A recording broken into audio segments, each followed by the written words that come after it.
Imagine living in an affordable, mid-sized, Midwestern city in the US and being able to get everywhere you need to go on foot, by bike, or on transit. Work, school, medical appointments, shopping, visiting friends and family, all of it.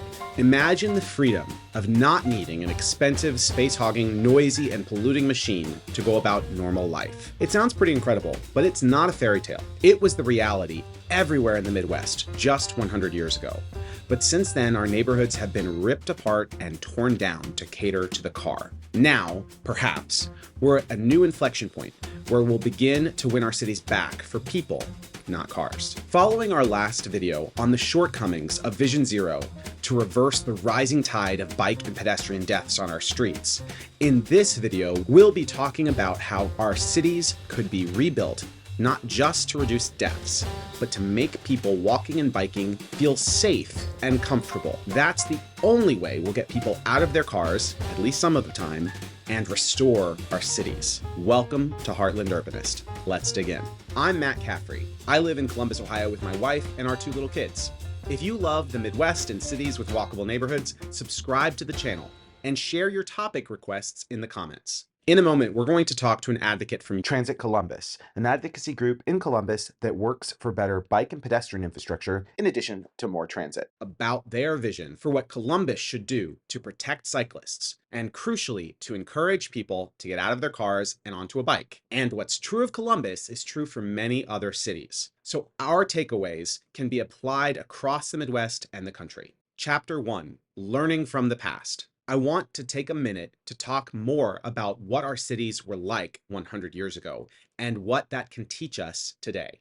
If my family lived in our house 100 years ago, before cars took over our communities, we'd walk, bike, or take transit for all of our trips. And we'd do so with a lot less risk of being hit by a car, though that's not to say that our streets were safe in the 1920s. Communities were built around people with walkable density and transit access. Every block had sidewalks. Streets weren't primarily for fast and dangerous cars, but shared for multiple modes, including bikes and transit. No one thinks cars are going to completely disappear from our cities. So how can we give people today the ability to walk, roll, or ride transit for all of their daily tasks and coexist on our streets with cars, especially as those cars have been getting bigger and heavier? And before we discuss that, it's worth pointing out that part of what history teaches us is that getting more people walking and biking is about more than just good infrastructure and slowing down cars. It's also about people having places they want to walk or bike. And it's about giving people alternatives to driving for traveling across the city, i.e., transit. Historically, our cities have had much denser neighborhoods with many more amenities within walking or biking distance. And they've had much more transit. 100 years ago, every Columbus resident lived within 3 blocks of a streetcar line. As we look forward, we have to address every part of the puzzle at once. This video focuses on bike and pedestrian infrastructure that increases safety and access.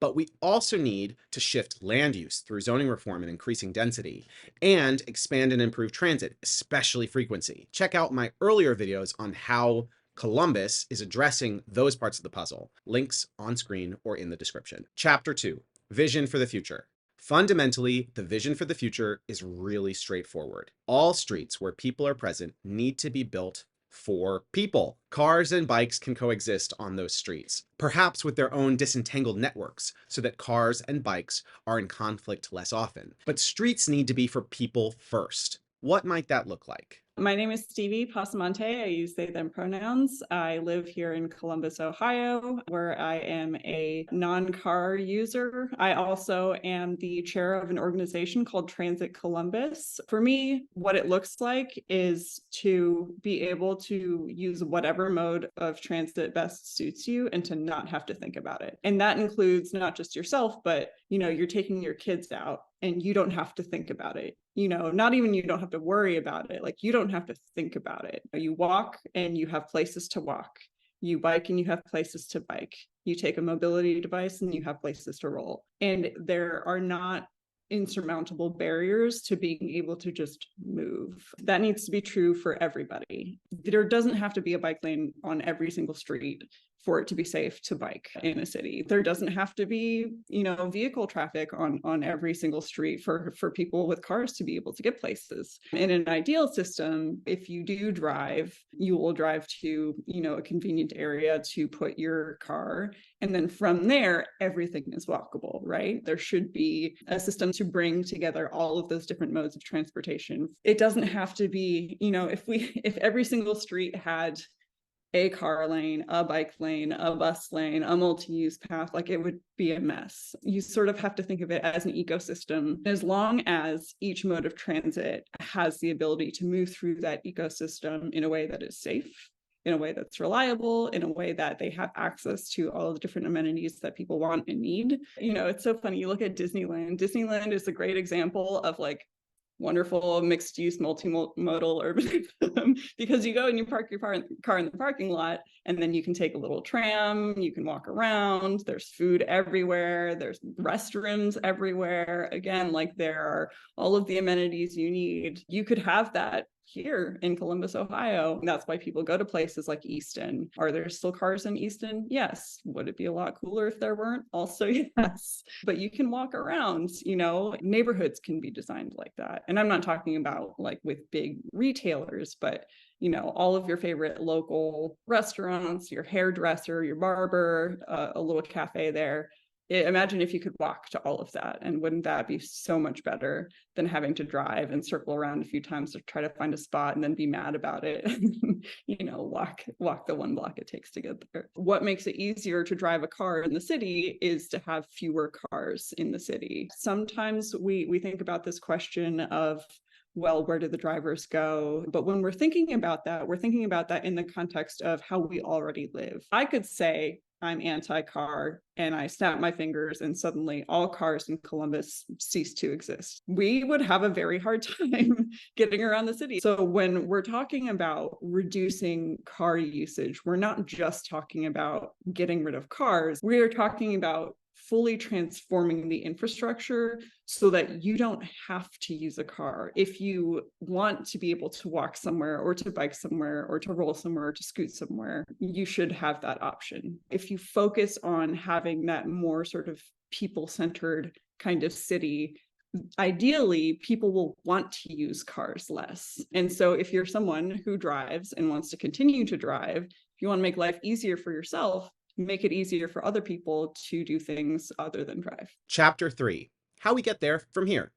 Transforming cities like Columbus from where they are today to our vision for the future will take time and effective advocacy. I asked how we get there and the role we each have in that effort. There are so many different pieces that have to change in order to achieve that bigger future. It seems overwhelming. So how do you get there? You start small. You can change the situation on your block, or you can change the situation like in your workplace or in your city if you're working on more of a city level. But even that, it takes people in various areas and neighborhoods to work together. The first thing you have to do is to start where you are and to find other people where you are and to connect with them. And it's easier than you think, too, to be able to connect on a city level with people who are doing the same thing and to be able to connect with your elected officials who are, supposed to be working for you and who want to hear from you, or who maybe don't want to hear from you, but if you are persistent, they will have to hear from you. I think another thing is, I think a lot of advocates here are folks who want to do good and are trying to make the choice